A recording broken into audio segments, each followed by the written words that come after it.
Marc Chagall was born in the late 1880s in Belarus. Even before World War I, he was already an established artist, having travelled and exhibited in St. Petersburg, Berlin and Paris. He was not only the quintessential Jewish artist of the 20th century, he also defined the modern version of Jewish art as we know it. He combined dreamy, childlike images of floating brides and animals and fiddlers on roofs, together with the menorah, Jewish symbol, the Magen David, and all of this reads for us as Jewish art in our collective conscience. He did not shy away from his Jewish roots. Instead, he embraced his heritage. He said, "I do not read the Bible, I dream it. And even today, it seems to me as the greatest source of poetry of all time." He was very much part of the Rat Pack of the modernists in Paris, and he would have synthesized the different movements of Cubism, Fauvism, Symbolism, and Surrealism. And although this all comes through in his work, he still very much keeps a distinctive Chagall style. He was a master in many mediums too. We all know of his oil paintings, pastels, and drawings, but he also designed costumes for the theatre. He did sculpture, he did ceramics, tapestries, and the subject of today's video, stained glass. Besides the windows for the shul in Jerusalem in the Hadassa Hospital Complex, he also designed stained glass windows for churches and shuls in Europe and in America, as well as for public works buildings like the UN in New York and the Art Institute in Chicago.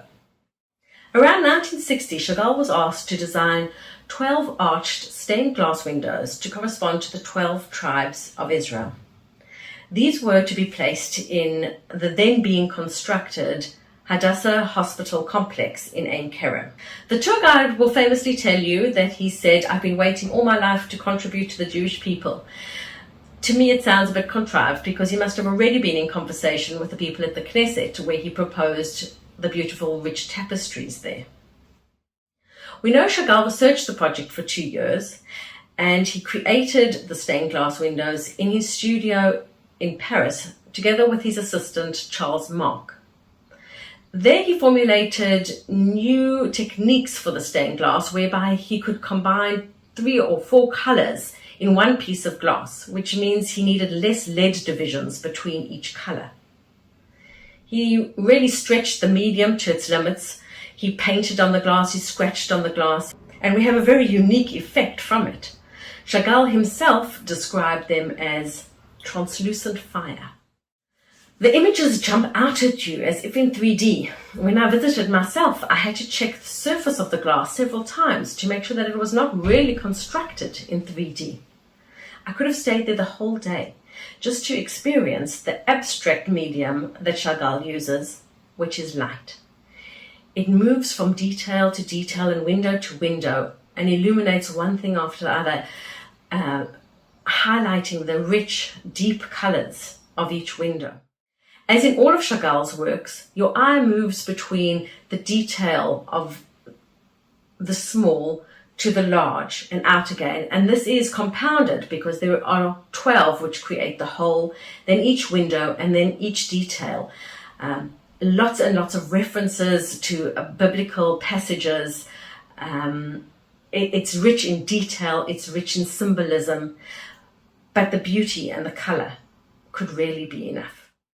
Pablo Picasso said in the 1950s, rather cheekily I think, that when Matisse dies, Chagall will be the last artist left who understands what color really is.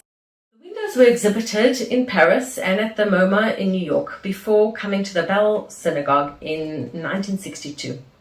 At a very poignant opening ceremony, Chagall said, "All the time I was working, I felt my mother and father looking over my shoulder, and behind them were Jews, millions of vanished Jews of yesteryear and 1,000 years ago." He added, "The windows are my modest gift to the Jewish people, who have always dreamt of biblical love, of friendship and peace among other people. To that people who lived here thousands of years ago, among other Semitic people, my hope is that I hereby extend my hand to seekers of culture, to poets, and to artists among the neighboring people." Now, before we go into detail of the windows, I want to draw your attention to the architecture of the shul building. After all, this channel is about architecture in Israel. Joseph Neufeld was the architect commissioned to design the Hadassa Hospital Complex in 1960 on the Kerem site. The Abbell shul itself is a small structure tucked between higher surrounding buildings, even more imposing now because the buildings have been replaced by even taller ones. Joseph Neufeld was one of the founding fathers of architecture in the fledgling state of Israel. He was part of the Bauhaus or international style architects and did very many important buildings in Tel Aviv and in the surrounding Moshavim. What strikes one is the elegance and simplicity of the building. The building architecture quietly gives center stage to the windows. And that doesn't just happen. Neufeld has designed the experience in order to celebrate the windows, without the viewer even being aware of it. The main body of the shul is a cube, which is divided into 3 on each side, making 12. Neufeld designed a concrete frame building to support a barrel vault roof. Thin concrete columns divide the space into 3. This division is repeated above, where the 3 arched windows are supported. There are 3 long barrel vaults running from the original entrance of the shul to the ark where the Torah scrolls are kept. Where the arches run perpendicular to the 3 barrel vaults, we have a groin vault, a common feature in Roman classical architecture. So the structure supports an atmosphere of spiritual, religious, traditional place of worship, while at the same time remaining minimal, modernist, simple and elegant, and largely out of the way. Neufeld also does a remarkably simple but effective trick of allowing the 12 windows to receive clear story lighting from above, while the main accommodation of the shul is placed on what is the basement level of the hospital, accessed via the lower garden courtyard. The roof of the shul is accessed via symmetrical staircases on either side, and when one is on top of the roof on this podium, it seems as though the windows are on ground level, and there they can be easily fitted, maintained and cleaned. And now for the windows. Presumably Chagall was aware of the way Bnei Israel camped in the desert, their formation. But you have the problem of the tribe of Joseph being divided into 2 for Manasseh and Ephraim, making 13 tribes. So instead, I believe the way he has done it, I haven't seen this anyway, but I believe he has placed the favorite son, the window of Joseph, directly above the ark, which is the first thing you see on entering the shul. Next to him is Benjamin, the last tribe, and then if we go in a clockwise direction, you would start with Reuven, the oldest son. The rest of the sons are placed together the way Yaakov blessed them, according to their mothers, not according to their age. Then Jacob called for his sons and said, "Gather around, so I will tell you what will happen in days to come. Assemble and listen, O sons of Jacob, listen to your father Israel. Reuben, you are my firstborn, my might, the first sign of my strength, excelling in honor, excelling in power. Turbulent as waters, you will no longer excel, for you went up onto your father's bed, onto my couch, and defiled it.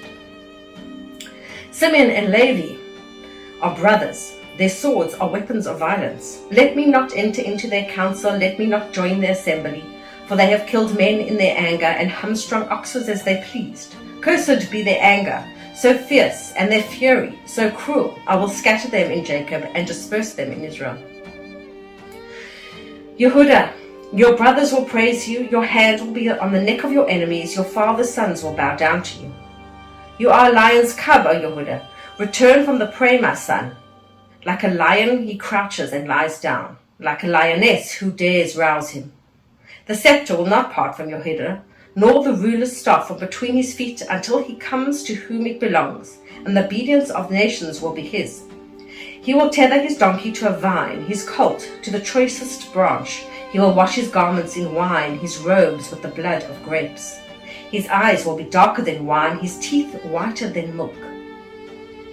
Zebulun will live by the seashore and become a haven for ships. His border will extend towards Sidon.